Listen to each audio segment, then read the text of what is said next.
साथियों सलाम, नमस्ते, सत श्री अकाल और जय भीम जोहार। साथियों, हर का सपना होता है, आपका भी सपना होगा, एक घर हो अपना।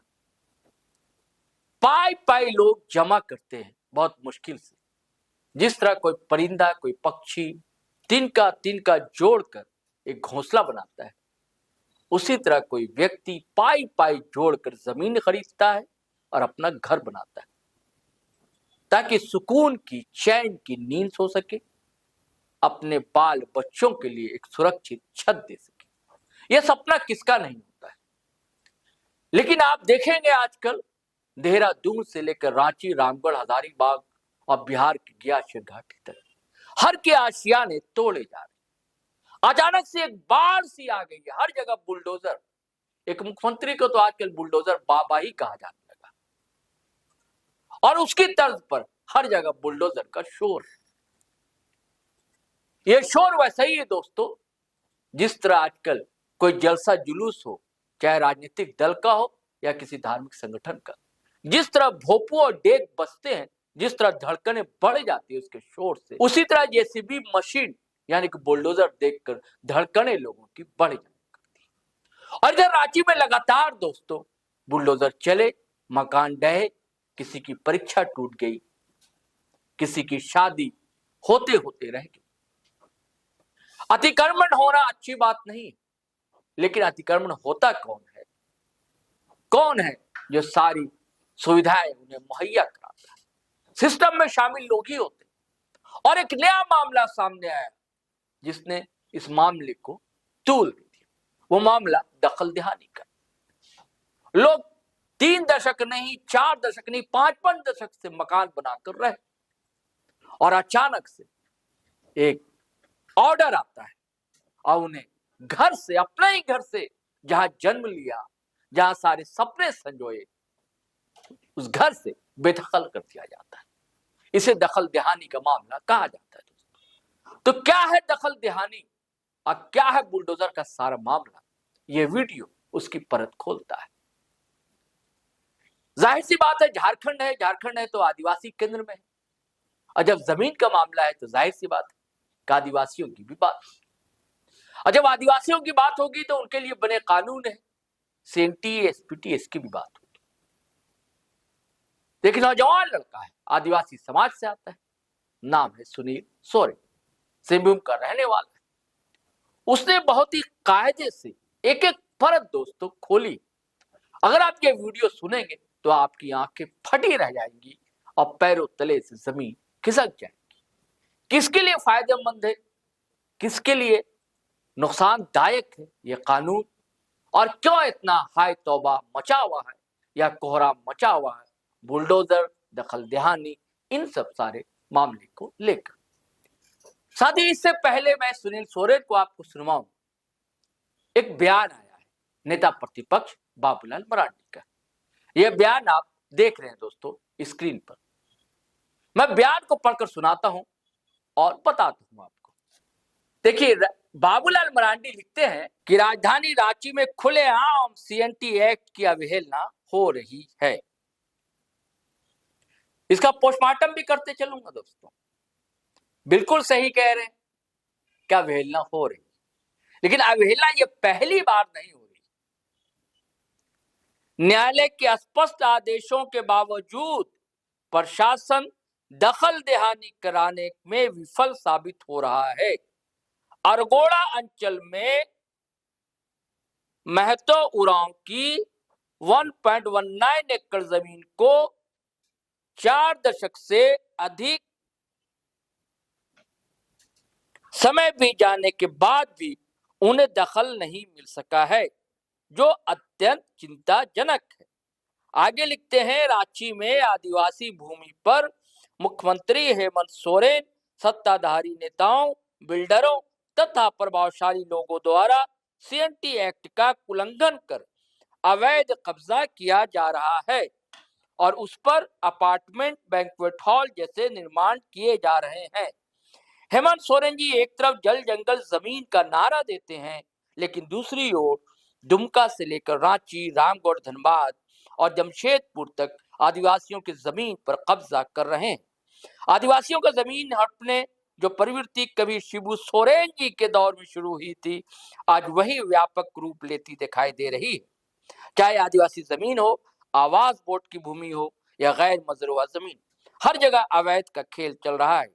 राज्य सरकार को इस गंभीर प्रकरण पर तत्काल संज्ञान लेना चाहिए और महत्व उरांव को उनकी जमीन पर विधि सम्मत अधिकार दिलाना सुनिश्चित करना चाहिए। साथ ही एक उच्च स्तरीय समिति गठित कर पूरे राज्य, विशेषकर राजधानी रांची में लोभ, भय और प्रलोभन के बल पर आदिवासियों की जमीन पर कब्जा करने वाले माफियाओं और प्रभावशाली तत्वों के विरुद्ध सख्त कार्रवाई की जानी चाहिए। साथ ही बाबूलाल मरांडी के बयान से असहमति की जरा भी, किंचित भी असहमति की गुंजाइश नहीं। ना कोई आदिवासी कर सकता है असहमति जतला सकता है, ना ही मूल निवासी। लेकिन प्रश्न तो खड़े होते हैं बाबूलाल मरांडी पर भी, अब प्रश्न खड़े होते हैं उनकी पार्टी भारतीय जनता पार्टी पर भी।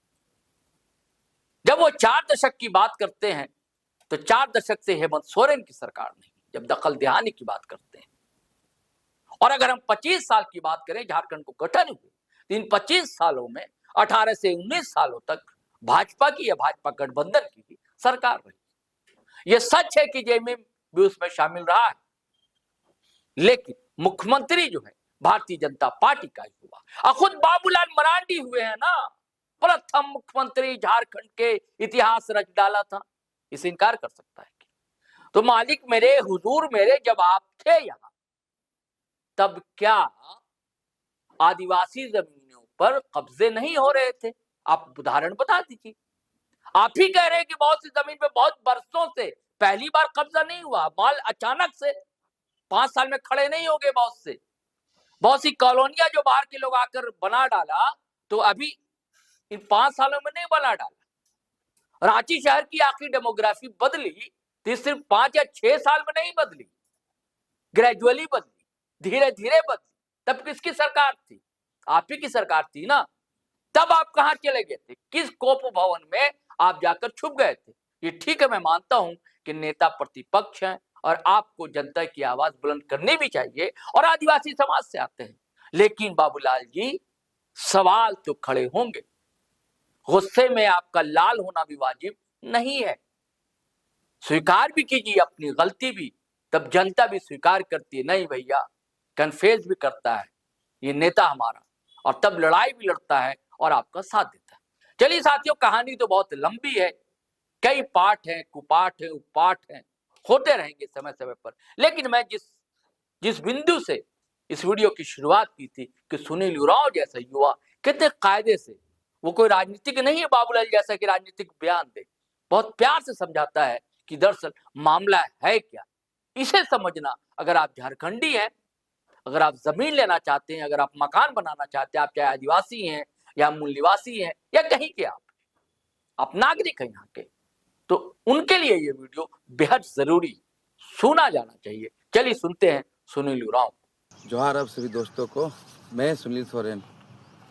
मैं बिरसा नगर छोड़ के अगर रांची में अगर ज़मीन लूँगा, जितने भी पैसा दे के ज़मीन लूँगा, ठीक है, खरीदा, हम उस ज़मीन को, अगर वो ज़मीन सेंटी एसपीटी एक्ट के तहत आता है, तो उस ज़मीन को हम लीज पे ही ले सकते हैं। हम लीज पे ही ले सकते हैं। हम मालिकाना हक का दावा कभी नहीं कर सकते वहाँ पर। एक आदिवासी भी मालिकाना हक का दावा कभी नहीं कर सकता, चाहे मैं जितने भी पैसे दे दूँ। बस मैं वहाँ एक लीज का सिस्टम से रह पाऊँ, भी रजामंदी से, मतलब जिसके खतियानी ज़मीन है उसका रजामंदी से। ऐसा नहीं कि ज़बरदस्ती हत्या का, अगर जितना ही पैसा दे, अगर वो बोलते भी, तो सेंटी एसपीटी एक कानून कहता है कि आप उस ज़मीन के सेंटी एसपीटी के जाओ, चाहे आप आदिवासी भी हो, अपने अगर गांव छोड़ के अगर दूसरे जगह ज़मीन लेते हो, तो आपका सिर्फ लीजे में ही आएगा। आप मालिक नहीं बन सकते हैं। ऐसा नहीं कि सेंटी एसपीटी एक्ट सिर्फ आदिवासी, जो वहाँ के मूलवासी हैं, जो सामान्य है, उसका ज़मीन को भी हम नहीं ले सकते हैं। ले सकते सिर्फ लीज में ले सकते हैं। इसलिए आप लोगों से, इसलिए जो भी ज़मीन लिया, पैसा लिया है, दिया है, आप लोग कृपया करके झारखंड को भड़काने की कोशिश ना करें कि एसटी ओबीसी जनरल ये लोग भी रह रहे हैं, बहुत साल से रह रहे हैं, ये लोग पुश्तौनी जमीन पे रह रहे हैं और पूरे डॉक्यूमेंट के साथ रह रहे हैं। ऐसा नहीं कि गैर कानूनी तरीके से रह रहे। पहले सेंटी एक्ट कानून को जाने, उसके बाद इस विषय में बहस करें। जोहार। तो साथियों, आपने सुनील उरांव को सुना। मैं फिर कहूंगा कि अगर कायदे से नहीं सुना है तो फिर से रिवर्स कर लीजिए और आराम से इस वीडियो को सुनिए। छोटा सा वीडियो है, लेकिन आपके दिमाग की नसें जो है ना खुल जाएंगी, भड़कने लगे, गुस्सा भी होने लगे, लेकिन ऐसा नहीं है, धीरे धीरे शांत भी हो जाएगी।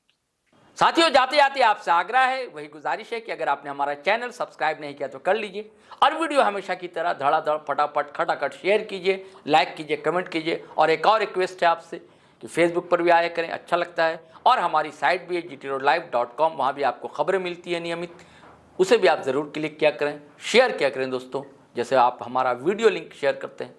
तो चलिए चलते हैं। जय हिंद, जय भारत।